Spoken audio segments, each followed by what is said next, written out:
2층에도 잠옷이라도 우리 믿음으로 승리하십시다. 이 불변무더위는 믿음으로 승리하셔야 됩니다. 교인들이 휴가들 많이 떠나셔서 출타 중이신 분들 많이 계시는데 일정 잘 마치고 돌아올 수 있기를 바라고요. 여러분들도 건강하시기를 바랍니다. 자, 교회다운 교회는 예루살렘 교회라기보다는 안디옥 교회가 더 가깝습니다. 예루살렘 교회가 어떤 문제가 있거나 흠이 있어서가 아니라 예수님이 말씀하시고 주님이 추구하셨던 교회다움이 안디옥 교회에 더 많이 있어서 그렇습니다. 그래서 모든 교회의 롤모델이 안디옥 교회가 되고, 우리가 벤치마킹을 한다면 예루살렘 교회보다는 안디옥 교회 쪽이 더 맞습니다. 그래서 본이 되는 안디옥 교회에 대해서 4번에 걸쳐서 설교하고, 오늘이 이제 마지막 설교가 되는데, 오늘 안디옥 교회의 이런 모습을 좀 본받았으면 좋겠다라고 하는 심정으로 설교를 하겠습니다. 어떤 모습이냐면 29절에 있는 말씀 보면 이리 되어 있습니다. 제자들이 각각 그 힘대로 유대에 사는 형제들에게 부조를 보내기로 작정하고 그랬거든요.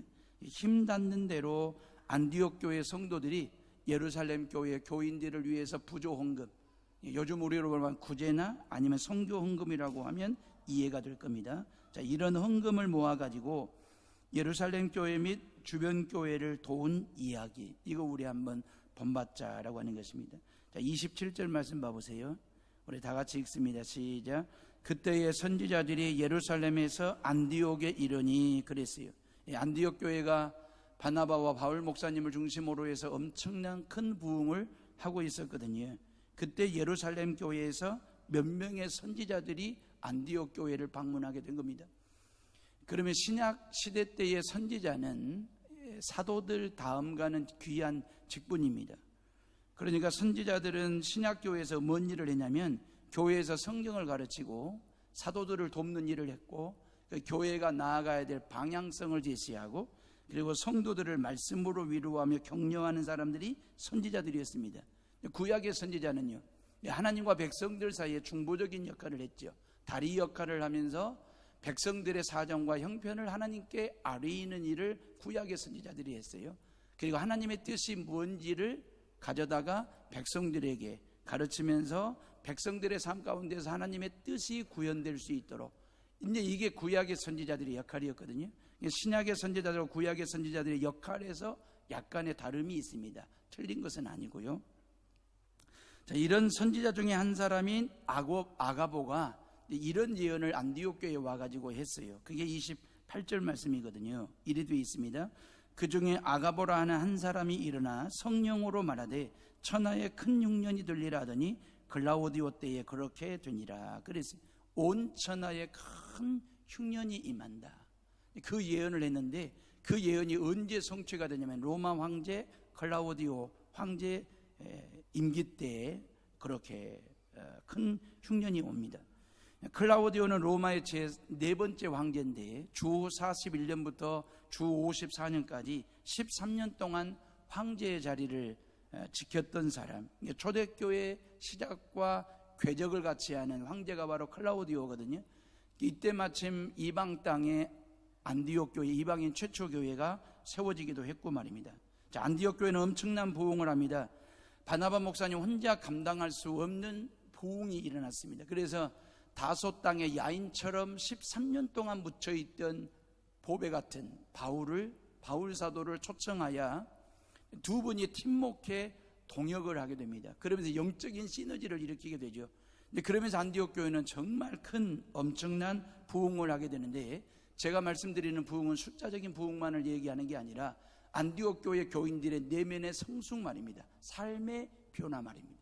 그들이 예수님 만나고 그들이 예수님을 믿고 난 후 그들의 삶이, 생각이 바뀌고 변화가 되어서 안디옥 도시 사람들이 보았을 때 안디옥 교회 교인들은 영락없이 예수 그리스도를 쏙빼 닮은 듯한, 그래서 도시 사람들이 안디옥 교회 교인들을 보고 당신들은 그리스도인, 크리스티아노스라고 하는 이러한 예수 그리스도를 따르는 사람들, 그리스도를 닮은 사람이라고 하는 그런 별칭, 애칭을 도시 사람들이 지어주게 된 것이거든요. 물론 크리스티아누스라고 하는 이 애칭과 별칭 속에는 예수 그리스도 십자가에 못 박아 죽은 그 예수를 따르는 너희들의 모습이 참 처량하기도 하고, 그래서 비아냥거리는, 아니면 조롱하는 섞인 그런 애칭이 그리스도인이라고 하는, 크리스찬이라고 하는 말이 되기도 하지만, 그러나 안디옥 도시 사람들이 보았을 때에 정말 자신들이 살아내지 못하는 특별한 삶을 살아가는 안디옥 교회 교인들 말입니다. 그러면서 존경과 경외하는 마음을 담은 호칭으로도 이 크리스찬이라고 하는 말을 불러준 것이거든요. 안디옥에 살면서도 세상과는 구별된 삶을 살아가는 안디옥 교회 교인들의 삶의 모습, 신앙의 모습을 보고서 말이에요. 특히 재물에 대해서 말입니다. 오로지 재물의 종로로 다던 그때 당시의 사람들 말입니다. 재물에 눌려 사는 말이에요. 그런데 이 안디옥 교회 교인들은 그런 재물을 나누고 베푸는 일에, 지금까지는 모으고 쥐고 쟁이고 쌓아두는 것이 재물의 가치라고 생각했는데, 재물의 진정한 가치가 뭐냐면 예수님 만나고 난 후 이건 나누는 데 있다, 베푸는 데 있다, 구제하고 기부하는 데 있다라고 하는 새로운 돈에 대한 패러다임, 이런 변화가 이 안디옥 교회 교인들을 통해서 일어나게 된 거거든요. 그 누구도 본뜰 수 없는 삶을 사는 그리스도인들이 이제는 세상을 새롭게 변화시킬 주체로 인류 역사 무대에 등장했음을 알려주는 대목이 이 대목입니다. 또 하나, 동시에 그리스도인들에게 닥쳐올 환난이나 핍박이 얼마나 가혹할지에 대한 예고편이 되기도 합니다. 자, 요 당시 로마 제국이 공인한 종교는 유대교였습니다. 왜냐하면 지난 수천 년 동안 유대인들은 유대교인으로 살았거든요. 그렇기 때문에 로마 제국도 유대인들에게 유대 종교를 인정해 주는 것은 그들을 통치하는 데 수월한 방식이었습니다. 그러면서 어찌 보면 이 어떤 정치적인 어떤 불온 세력만 아니면, 즉 로마 제국에 항거할 만한 세력만 아니라고 한다면 이 유대교에서 어떤 분파가 생기든지 이걸 용인한 거예요. 인정한 거예요. 그런데 놀라운 것은 어찌 보면 로마 제국의 입장에서는 유대교가 분파가 되고 이리저리 찢어지는 게 훨씬 더 힘의 약화가 오는 거니까요. 로마 통치가 훨씬 더 수월하다라고 생각하지 않겠습니까? 그래서 처음에는 기독교에 대해서 호의적인 포지션을 취했죠, 로마 제국이. 왜? 유대교에서 그냥 갈라져 나온 하나의 분파처럼 생각한 것이거든요. 근데 안디옥에서는 상황이 달라진 것입니다. 안디옥 교회를 다니는 그 성도들을 향하여 시민들이 인정하면서 그리스도인이라고 하는 신종 언어가 나왔지, 그리고 그들을 향하여 유대교라고 말하지 않고 기독교라고 말하는 신생 종교가 등장하게 된 것입니다. 그러면서 그 신생 종교 기독교의 교회에 수많은 사람들이 몰려들게 되고, 몰려든 사람들의 결속과 그 팀웍이라고 하는 것은 단단함을 가져왔고, 그리고 그들의 삶의 모습들이 안디옥 시민들에게 어필하기 시작한 것입니다. 귀감이 되고 본이 될 만한 삶이. 그러면서 이 안디옥 도시 안에 새로운 신생 종교가 들어서는 것을 보면서 로마 제국이 예사롭지 않은 그런 상황 말입니다. 그래서 로마 제국은 기독교를 그냥 두고 볼 수 없는 세력으로 감시하기 시작한 것입니다. 로마는 황제를 신으로 숭배하는 국가예요. 황제가 곧 신입니다. 그런 황제신을 버리고 예수를 주 큐리오스라고 하는, 예수 그리스도를 주인으로 신으로 숭배하는, 믿는 그 신생 종교가 생겼다는 것이 로마 제국의 입장에서 신경 쓰이는 부분이죠. 그런데다가 당시 사회를 지탱하고 있는 신분제도가 있잖아요. 노예제도 말입니다. 이 노예제도와 신분제도가 있음에도 불구하고 그리스도인들끼리는 서로 형제라고 부르고 자매라고 부르니까 이게 노예제도와 신분제도를 부정하는 듯한, 그러니 반체제 집단으로 볼 수도 있는 그런 상황 말입니다. 더 놀라운 것은 모이면은 예수의 피와 예수의 살을 먹는다라고 하는 이 성찬에 대한 잘못된 해석을 가지고 로마 제국이 말입니다, 어떤 인육을 먹는 식인종 집단으로 몰아세워놓고 비도덕적이고도 상스러운 집단으로 여름몰이를 해가지고 이제 핍박을 가하기 시작하는 것입니다. 그 핍박의 출발점에 클라우디오 황제가 있는 거예요. 지금 이때가 바로 예수님이 부활 승천하시고, 그리고 이제 초대교회가 시작된 지 채 20년이 안 된 시점이잖아요. 클라우디오가 주 41년에 황제가 됐으니까 더더욱 클라우디오는 본인을 신격화하는데 통치 스타일을 가지고 있는 사람이었거든요. 그런데 안디옥 교회 교인들이 예수님을 큐리오스로 예배하고 찬양하고 그렇게 예배하니까 이제는 모든 공권력을 다 동원해가지고 핍박을 가하기 시작한 것입니다. 그러다가 이 클라우디오 황제가 누구에게 암살을 당하냐면 그 유명한 네로에게 암살을 당합니다. 그리고 네로가 로마 황제로 등장을 하는 거예요. 그러면서 주 313년 콘스탄티누스 황제가 기독교를 로마 국교로 인정, 공인하기 전까지 250년 동안 말입니다. 피비린내가 나는 기독교에 대한 박해가 로마 네로 황제에서부터 250년 동안 계속해서 이어지게 되는 그런 역사적 배경이 있습니다. 자, 이런 때에 안디옥 교회는 날로 부흥하고 성장하고 있는 터키 남부에 있는 안디옥 교회는, 근데 예루살렘에는 팔레스타인에는 큰 흉년이 온 거예요. 흉년이 왔다라고 하는 말은 국민들의 삶 자체가 얼마나 궁핍할지 상상이 가는 대목이잖아요. 더더욱 그리스도인들에게 말로 다 할 수 없는 헐벗음과 굶주림과 가난이 찾아온 겁니다. 왜요? 예수 그리스도를 믿는다는 것 때문에 직장에서 쫓겨난 사람들이고, 그리고 세상에 그리 좋은 것 귀한 것 다 포기하고 내려놓고 예수님을 삶의 주인으로 모시고 산 사람들이다 보니까 교인들은 가난할 수밖에 없는데 환난도 들이닥쳤지, 흉년이 왔지. 그러니 그리스도인들의 삶이 얼마나 힘들고 어려운 생활이 시작이 됐을까 상상해가는 대목이거든요. 자, 이때 안디옥 교회가 어떻게 했는지 이걸 한번 살피면서 은혜를 나누자라고 하는 얘기입니다. 자, 29절 말씀 봐보세요. 다 같이 29절을 읽어봅니다. 시작. 제자들이 각각 그 힘대로 유대에 사는 형제들에게 부조를 보내기로 작정하고 그랬어요. 예루살렘 교회와 팔레스타인 지역에 극심한 흉년이 왔다는 얘기를 듣고 이 안디옥 교회 교인들이 그 소식을 듣자마자 한치의 망설임이 없이 부조하자, 헌금하자는 거죠. 예루살렘 교회 교인들을 도울 수 있는 헌금을 하자, 인색함 없이 말이에요. 우리 한번 역으로 생각해 볼까요? 예루살렘의 유대인 크리스천들은 말입니다, 이방인들에게 복음 전하는 것 자체를 아주 인색하게 굴었잖아요. 성령 하나님께서 사도 베드로에게 너는 이방인 고넬료의 집에 가서 복음을 전하라고 얘기했잖아요. 그때 이 베드로 사도가 뭐라고 합니까? 왜 이방인 고넬료에게 복음 전해야 됩니까? 그들은 부정한 사람들입니다, 깨끗하지 못한 사람들입니다 라고 손사래를 치면서 못 가겠다고 버텼잖아요. 그런 사도 베드로에게 편견이 가지고 있었잖아요. 그런 사도 베드로에게 하나님께서 왜 네가 부정하다고 하느냐, 내가 깨끗하게 했느니라 그리 말씀하셨거든요.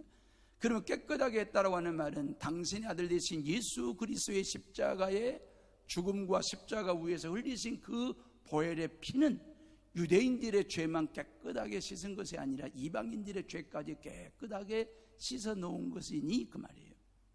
내가 깨끗하게 했는데 왜 네가 부정하다고 하느냐, 가거라. 그리고 베드로의 등 떠밀듯이 해서 베드로가 가서 이방인 고넬료에게 복음을 증거했을 때에, 부흥 집회를 했을 때에 그 고넬료의 집에 모였던 모든 이방인들이 유대인들과 똑같은 성령을 받았고 똑같이 성령 체험을 하는 것을 보고 사도 베드로가 놀랬다라고 성경은 그렇게 말씀하시잖아요.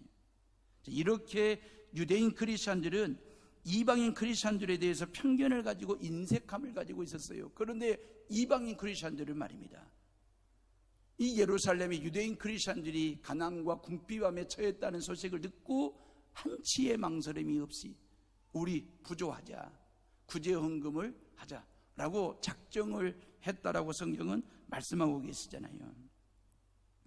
안디옥 교회가 재정적으로 넉넉한 교회였습니까? 아니었습니다. 그들이 부자였습니까? 아니었습니다. 여유가 있었기 때문에 도운 것도 아닙니다. 안디옥 교회가 안정되고 성장했기 때문에 도운 것도 아닙니다. 어쩌면 예루살렘 교회의 교인들보다도 더 어렵게 살았는지도 모릅니다. 왜? 피난민들이었잖아요. 예루살렘 교회를 섬기다가 환난과 핍박을 피하여 피난해서 국경을 넘고 죽음의 고비를 넘어서 터키 남부에 있는 안디옥에 와가지고 복음을 증거했더니 이방인들 중에 예수 믿는 사람들, 피난 왔던 유대인들 중에 예수 믿는 사람들이 뭉쳐가지고 안디옥 교회를 세운 거잖아요. 그러니 안디옥 교회 교인들도 가난하기는, 어렵게 살기는 똑같거든요. 더더욱 물질관이 새롭게 바뀌었잖아요. 다시 말하면 이제 예수님을 삶의 주인으로 모시고 난 다음에 물질과 재물이라고 하는 것은 나누고 베푸는데 효용가치가 있다라고 하는 재물관이 바뀐 지 얼마 안 된 사람들이 호주머니를 연다, 지갑을 연다라고 하는 것은 결코 쉬운 일이 아닙니다. 사랑하는 헤어로의 식구들이요, 29절에 보면 힘대로, 힘껏 힘 닿는 대로, 힘 있는 대로 체면치레한 것이 아닙니다. 부조하는 데 있어서 말입니다. 어쩔 수 없이 마지못해서 눈치껏 한 구제가 아니라는 말입니다. 형식적인 구제가 아니라는 것입니다. 각각 힘 닿는 대로 부조금을 보내기로 한 것입니다. 여기 부조라고 하는 말을 헬라어에서 디아코니아로 썼습니다. 디아코니아라고 하는 말은 봉사한다, 섬긴다, 그런 뜻이거든요. 여기서는 돈으로 해석을 해야 맞습니다. 이 어려움에 처한 예루살렘 교회에다가 위문품을 보낸다든지, 그것도 좋은 일이죠. 아니면 직접 예루살렘 교회까지 가가지고 그들의 손이 되어주고 발이 되어준다라고 하는 것도 좋은 일이고, 몸으로 때울 수도 있는 거잖아요. 그러나 자신의 주머니에 있는 돈, 손에 쥐고 있는 돈을 현금으로 나눠주는 것은 어찌 보면 더 확실한 봉사가 되는 것입니다. 그래서 현금으로 부조하기로 작정한 것입니다. 손 대어주고 발이 되어주고 몸이 되어주는 것, 그것도 좋은 일이고 구제하는 것이지만 자선이고 봉사고, 또한 위문품을 보내는 것도 참 힘이 될 일이지만, 예루살렘 교회 교인들에게 지금 당장 필요한 것은 현금이었습니다. 디아코니아, 돈이었습니다. 그걸 도와주기로 작정했더라 그랬습니다. 여러분, 작정하는 것도 그리 쉬운 일은 아니죠. 그럼에도 불구하고 작정을 했습니다. 29절에서 작정하고 30절에 가서 실행합니다. 그들에게는 주저함이 없었습니다. 다음에 하지 뭐. 29절에서 우리 어려움에 처한, 가난에 처한 흉년을 맞이한 예루살렘 교회 교인들을 위해서 우리 부조합시다, 헌금합시다, 작정했습니다. 작정해놓고 이걸 실질적으로 실천하고 실행하는 것은 다음으로 얼마든지 딜레이할 만한도 합니다. 얼마든지 다음으로 미룰 수도 있는 거예요. 다음에 하지 뭐. 오늘 하나, 내일 하나, 다음 달에 하나, 내년에 하나, 똑같은 거니까 다음에 하지 라고 얼마든지 딜레이 시킬 수도 있습니다. 문제는 지금과 다음 사이에 인간의 마음이, 생각이 바뀌어도 여러 번 바뀔 수 있다라고 하는데 문제가 있는 것입니다. 지금 작정해놓고 다음에 하지 라고 딜레이를 시켰는데 딜레마에 빠지는 것입니다. 인간의 마음은 아침과 저녁에 달라요. 상황에 따라서, 감정에 따라서, 상대에 따라서 인간의 마음과 생각은 늘 조석변으로 바뀌고 변질될 수 있는 게 인간의 마음이고 생각이에요. 목사도 마찬가지고.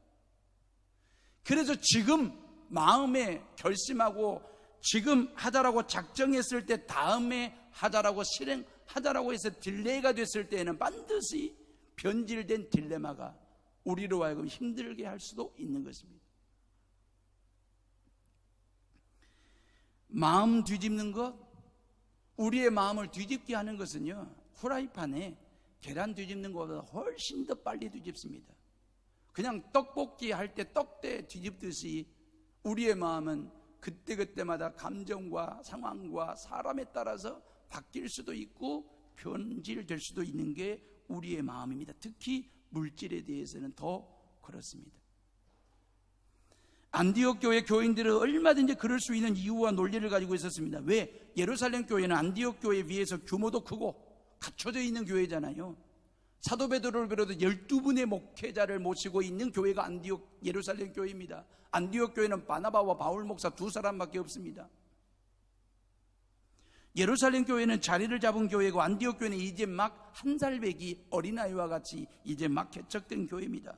예수님 믿는다는 이유 하나만으로 콜라우디오 황제로부터 엄청난 박해를 받고 있습니다. 직장에서 내쫓김을 당했습니다. 숨어 지내야 될 상황입니다. 그런데다가 무엇보다도 자신들을 미워하는 편견을 가지고 있는, 그 자신들을 사람으로도 취급하지 않는 유대인들의 편견과 처신을 생각해 보면 꼴도 보기 싫은 사람들일 수도 있습니다.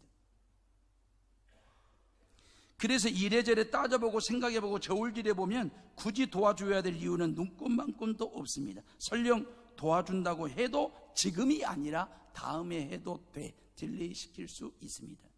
그런데 안디옥 교회 교인들은 지금 돕기로 작정하고 바로 실행했습니다. 29절에 돕기로 작정하고 30절에 그들은 실행했습니다. 사랑하는 에오롬의 식구들이여, 믿음은 작정이 아니라 실행입니다. 믿음은 결심이 아니라 실천인 것입니다. 믿음이라고 하는 것은 마음먹기가 아니라 행동하기입니다. 얼마든지 작정할 수 있고 얼마든지 마음먹을 수 있습니다. 그걸 우리는 믿음이라고 말하지 않습니다. 구제라고 말하고 헌신과 사랑이라고, 행복이라고 말하지 않습니다. 진정한 믿음과 구제와 행복과 사랑이라고 하는 것은 작정했으면 곧바로 실행하는 것입니다. 결심했으면 실천하는 것입니다. 마음 먹었으면 행동으로 옮기는 것입니다. 그게 진정한 구제이고 그게 진정한 하나님의 사랑입니다. 믿음은 지금 갖는 것입니다. 다음에 갖지 아닙니다. 사랑은 지금 하는 것입니다. 다음에 하지 뭐. 다음에 하겠다는 그 사랑은 신기루처럼 사라져버립니다. 돕는 일 지금 하는 것입니다. 다음에 한다라고 하는 사람 치고 돕는 사람 별로 보기 어렵습니다. 기도 지금 하는 거예요. 예배 지금 드리는 것입니다. 바보니까 다음에 드리지. 다음에 드리겠다고 한 그 예배는 과거가 되어버리고 마는 것이거든요. 지금 기도하면 지금 응답받고, 지금 예배 드리면 지금 축복받으시고, 할렐루야. 그 믿음이 있기를 주의 이름으로 축복합니다. 하나님은 다음에 줄게 하신 적이 없습니다. 우리를 죄 가운데서 구원하시는 데 있어서의 딜레이 한 적이 없습니다. 인류를 죄 가운데서 구원하는 데 있어서 하나님께서 딜레마에 빠진 적이 없습니다. 그분은 작정하시고 바로 실행하셨습니다. 지난 5월 22일 날 진남체육관에서 여수노예 남성교회 연합 친선체육대회가 있었습니다. 한 20개 교회 한 2,000명 이상 정도 되는 성도들이 모여가지고 9개 종목을 가지고 우열을 가립니다. 오후 한 4시쯤 되면 모든 종목이 다, 게임이 다 끝나고 시상식을 해요. 그때까지 남아있는 교인들이 한 1,500명 정도, 아마 제가 보는 관점에서는 1,500명 정도 남아있습니다. 그때까지 남아있는 성도들에게 행운권을 나누어 줍니다. 한 1,500명 정도에게. 그때 당시 1등 상품이 100만 원짜리 전자제품 교환권이었습니다. 2등짜리가 50만 원짜리 2장. 그러니까 기다릴만 해요. 그 불변 무더위 속에서도 그 오후 4시까지 있을만 해요. 왜? 100만 원짜리 그 행운 상품, 행운권을 손에 쥘 수 있으니까. 실질적으로 이것은 50만 원이나 100만 원 현금 가치가 있는 행운 상품이 되는 것이거든요. 자, 행운권을 받는 순간 모든 교인들의 눈빛을 보면 눈빛이 맹해집니다.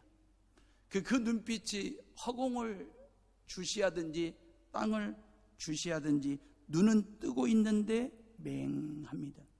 기도 안 하는 척 하는 거지 마음속으로 기도를 빡세게 하고 있는 것입니다. 행운번호를 확인했잖아요. 행운번호를 확인해놓고 기도 안 하는 척 하는 거지만 마음속으로는 엄청나게 하나님 내 행운번호가 몇 번입니다. 1등 100만 원짜리 꼭 뭐 이런 기도 말입니다. 그 기도는 모두가 다 합니다. 목사인 저도 그날 했습니다. 행운번호를 딱 받는 순간에 하나님께 어떻게 기도를 빡세게 했냐면, 하나님 이 나이 먹도록 보물찾기 1등은커녕 3등 해본 적도 없습니다. 행운상품 1등 받아본 적도 없습니다. 하나님께서 저에게 1등 상품 주시면 100만 원짜리 전자제품 사가지고 교회에다가 반드시 기증할 테니 저에게 1등 100만 원짜리를 꼭 주시옵소서 라고 기도를 저도 빡세게 했습니다. 그날 우리 교회 한인성 전사님이 2등 50만 원짜리 행운 상품을 당첨이 됐습니다. 우리 교인들이 꼭 본인들이 자기들이 받은 것처럼 다 기뻐하고 또 기뻐했습니다. 본부석으로 50만 원 본부석으로 50만 원 상품권 받으러 총총걸음으로 아장아장 뒤뚱뒤뚱 뛰어가는 전도사님의 뒷대가 어찌 그리 아름답고 선한지요. 교인들의 축하 박수를 다 보내주었습니다. 그리고 이제 모든 행사가 다 끝났습니다. 어찌어찌 하다 보니 봉고차 안에 우리 한전사님 가정하고 저희 가정만 딱 타게 됐습니다. 공교롭게도. 그러면서 그때 참 기분이 묘하더라고요. 담임 목사는 빈손, 전도사는 50만 원. 이게 뭐야 이게? 이런 마음이 들었다는 게 아니고, 아무래도 한 전도사님이, 사모님이 50만 원짜리 티켓을 교회 앞에 기부할 것만 같은 기분이 들면서 기분이 쇠했습니다. 제가 전도사님 부부를 본 지가 한 4년 됐거든요. 우리 교회에 오신 지가. 한 4년 동안 전도사님 부부를 지켜본 바에 의하면 교회에다가 기부하고도 남을 사람들인데, 기부하지 말라고 내가 미리 선수를 칠까, 그러다가 기부하려고 생각도 안 하고 있는 사람들이었는데 기부하지 말라고 내가 선수를 쳐버리면 이건 기부하라는 것보다 더 무서운 얘기가 되어버릴 것도 같고 참 곤란했습니다.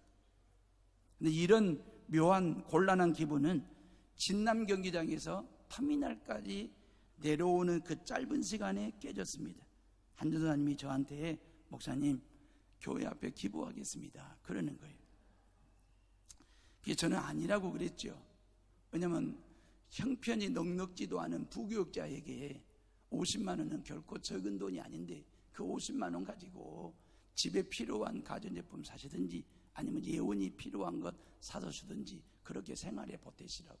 절대 안 된다고 아주 담임 목사의 엄명이라고 단단히 단도리를 했습니다.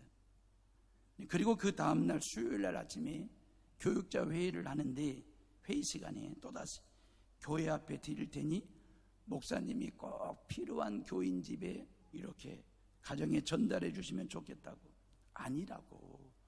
담임 목사 같으면 당연히 교회 앞에 기부하고 교인들을 위해서 써야 맞지만 부교육자들이 굳이 그럴 필요가 없다고 제가 극구 말렸더니 이런 말씀을 하시더라고요.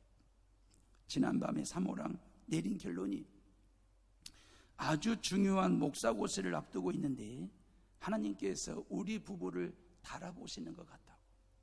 너희들이 니네들이 이걸 가지고 어떻게 하는지 저울로 이렇게 달아보시는 것 같아서 도저히 우리 가정이 못 쓰겠다고 교회 앞에 드리겠다고.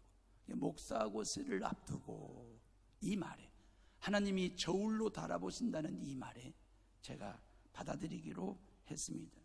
두 분은 50만 원짜리 행운 상품 당첨돼서 상품권을 받는 순간에 기부하기로 작정하셨고 곧바로 실행하신 거예요. 상품권 50만 원하고 제가 50만 원을 보태가지고 100만 원 만들어가지고 가난한 어려운 가정에 100만 원 전달을 했습니다. 그리고 6월 6일 날 목사고시를 받습니다. 합격했을까요? 했습니다. 올 10월 달이면 목사 안수를 받습니다. 곧 목사가 됩니다. 자, 50만 원 상품권을 하나님께 드렸기 때문에 목사고시 합격한 것일까요? 아닙니다. 열심히 준비했고 공부했기 때문에 합격한 거예요.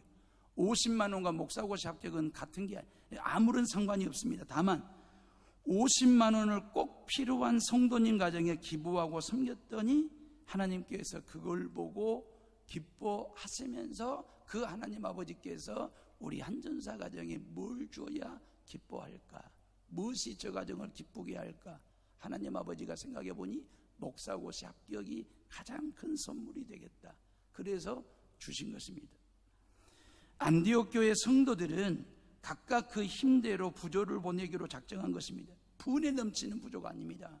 형편에 어긋난 헌금도 아닙니다. 자기 형편에 따라 몫을 정하여 부조한 것입니다. 돕는다는 소문만 낸 것이 아닙니다.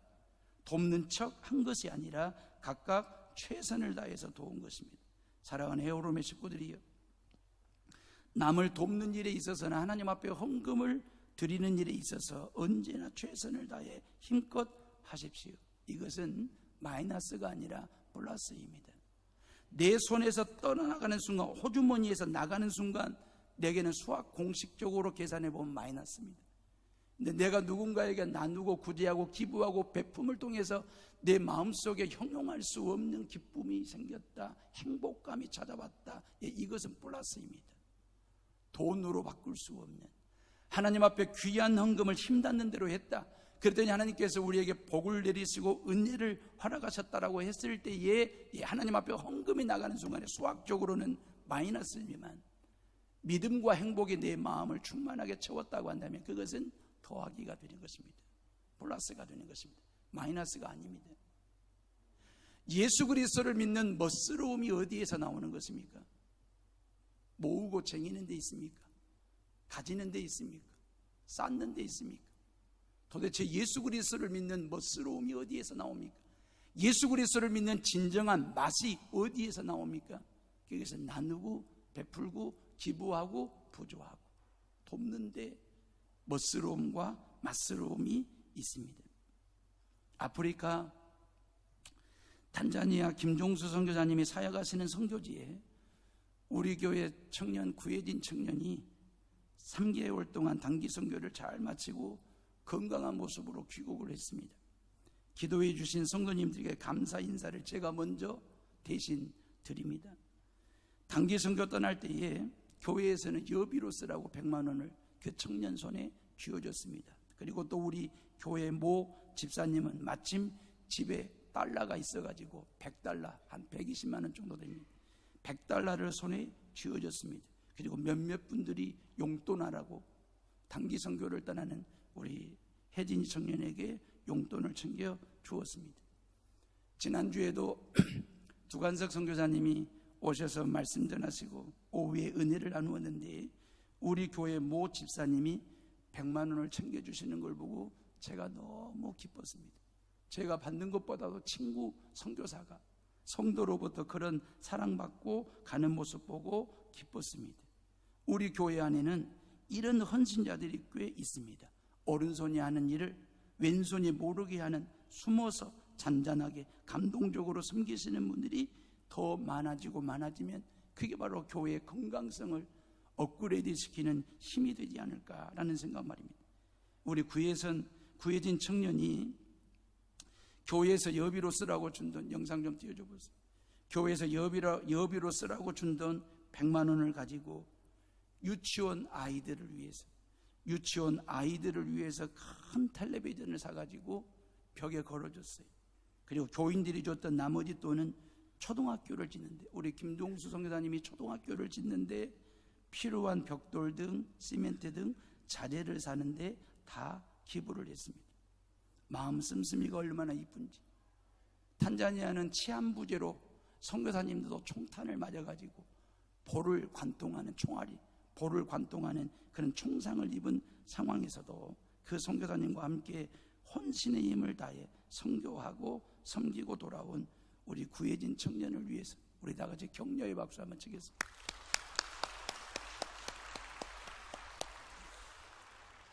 가슴에 탄자니아를 품었습니다. 탄자니아를 생각하면 눈에 눈물이 고인데 마음이 아린데요. 예, 그런 아린 마음을 가지고 기도하는 것이 진정한 선교이고 헌신이 되는 것입니다. 사도 바울이 고린도 교회에 편지를 보내면서 마게도냐 지역에 있는 교회를 칭찬했습니다. 그 칭찬 내용은 로마의 지배하에서 참으로 어렵게 가난하게 살았는데도 불구하고 그들은 풍성한 연보를 넘치도록 했던 마게도냐 교회 교인들의 그 신앙을 칭찬했거든요. 가난했지만 자원하여 했고 도움을 받아야 될 사람들이, 도움 주는 사람들이 되었으니까. 사도 바울은 뭐라고 칭찬했냐면 고린도후서 9장 6절로 8절에 이것이 곧 적게 심는 자는 적게 거두고 많이 심는 자는 많이 거둔다는 말이로다. 각각 그 마음에 정한 대로 할 것이요 억지로 하지 말지니 하나님은 즐겨내는 자를 사랑하시느니라. 하나님이 능히 모든 은혜를 너희에게 넘치게 하시나니 이는 너희로 모든 일에 항상 모든 것이 넉넉하여 모든 착한 일을 넘치게 하려 하심이니라. 나눔과 구제에 대해서 성경은 4가지로 요약을 합니다. 하나는 심은 대로 거둔다. 2번째, 정한 대로 해라. 3번째, 즐거움으로 해라. 4번째, 하나님께서 반드시 넉넉하게 갚아주시고 채워주신다. 이게 성경의 원리입니다. 이번 주에 아주 뜻깊은 행사가 여수에서 있습니다. 아마 여러분들도 도로변에 노란색의 현수막을 보셔서 아시겠지만 2018 YG맨 여수 세계대회 말입니다. 이번 주 목요일부터 주일까지 3박 4일 동안 여수 세계박람회장에서 열리게 됩니다. YG맨은 지구촌 곳곳에 새 생명과 희망을 심어주고 보다 나은 세상을 건설고자 하는 정신을 가지고 미국에서 말이에요, 기독교 신앙을 밑바탕으로 해서 만들어진 세계적인 봉사단체입니다. 벌써 100년 가까이 된 유구한 역사를 가지고 있는 그런 YG맨 봉사단체인데 세계 73개국 3,000명의 대표들이 이번에 여수를 방문하게 되고, 그래서 세계인의 축제가 됩니다. 이런 세계인들의 축제 한마당이 이번 주 여수에서 열리게 되는 거거든요. 그러면서 청소년 대회를 포함해서 여러 가지 부대 행사가 있기 때문에 한 10여일 동안에 치러지는 행사를 통해서 여수시와 전라남도를 알릴 수 있는, 세계에 알릴 수 있는 절호의 기회가 됩니다. 이번 세계대회에서 국제 총재로 취임하시는 분이 문상봉 씨입니다.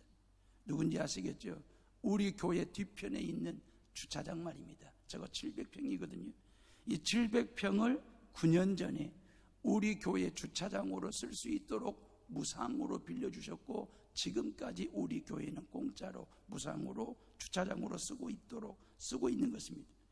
9년 전에 우리 교회를 직접 찾아오셨어요. 그리고 저에게 목사님 필요하시면 교회 주차장으로 쓰십시오 하고 그렇게 무상으로 배려해 주신 분이 바로 문상봉 회장님이십니다.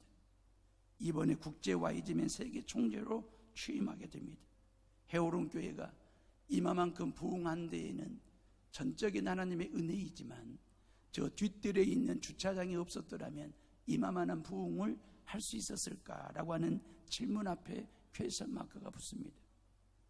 이분에 대한 언론 인터뷰를 기사를 보니까 소년 시절에 너무 어렵게 볼펜 심부름하는 그런 심부름꾼으로부터 시작된 소년 시절에 너무너무 어렵고 가난하게 살았기에 기회가 주어지면 어려운 사람들을 위해서 봉사하겠다고 작정한 것이 YG맨이 된 것입니다. 그리고 이제는 국제적으로 가난한 자를 위해서 일할 수 있는 국제 총재가 된 것입니다.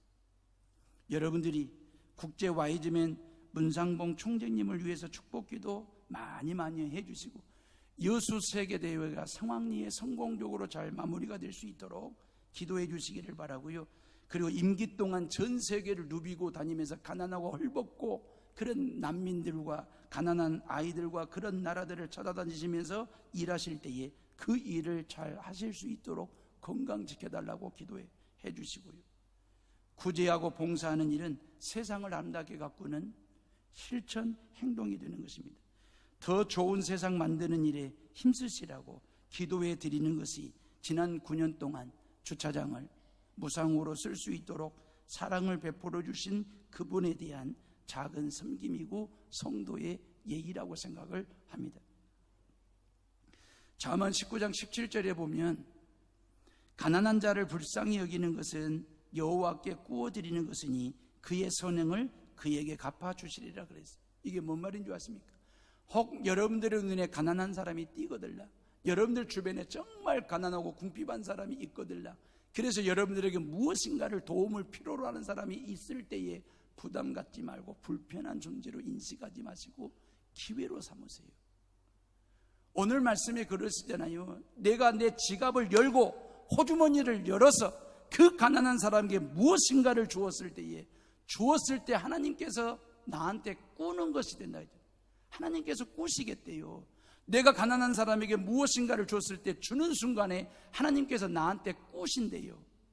그러면 꾸신 하나님은 반드시 꾼 것을 갚으시는 분이시잖아요. 나는 내 것을 이 사람에게 주고 그 순간에 하나님은 나한테 꾸는 것이 되고 그 하나님은 나한테 갚으실 때 뭘로 갚으시겠습니까? 하나님 당신의 것으로 갚아주시고 채워주시겠다라고 말씀하시고 약속하셨습니다. 이게 그리스도인들의 삶입니다. 남들보다 내가 부유하다, 넉넉하다, 가지고 있다, 배웠다, 높은 자리에 있다. 그 이유는 뭔지 아십니까? 누리라고 준 게 아닙니다. 나누고 베풀고 섬기는 사명으로 주신 것입니다. 그래서 하나님께 자꾸 구워드리세요. 하나님 받으세요. 하나님 앞에 구워드릴게. 그러면서 주변 사람들을 돕고 기부하고 나누고 베풀고 자선하고, 그러면 하나님께서 꾸신대요. 그리고 우리한테 갚아주신대요. 우리가 이 땅에 살면서 죽어서 하나님 나라 갈 때 가지고 갈 것은 아무것도 없어요. 다 빈손으로 가야 돼요. 근데 가지고 갈 게 하나 있어요. 그건 자선이라고 하는 거예요. 기부라고 하는 거예요. 나눔이라고 하는 거예요. 이건 가지고 하나님 앞에 가요. 그리고 하나님이 주실 상급과 그때 바꾸는 거예요. 내가 이 땅에 사는 동안 어떤 자선과 나눔과 베품과 기부 활동을 했는지, 이걸 가지고 하나님 앞에 나아가 교환하는 거예요. 이 거룩한 교환이, 풍성한 교환이 있기를 원하신다면, 여러분들 주변에 가난한 사람, 궁핍한 사람들이 눈에 띄거들랑 있거들랑 기회로 삼으십시오. 하나님께 구워드릴 기회로, 그리고 하나님 것을 받을 기회로, 축복으로 여기시는 우리 모두가 다 되시기를 간절히 바랍니다. 기도하겠습니다.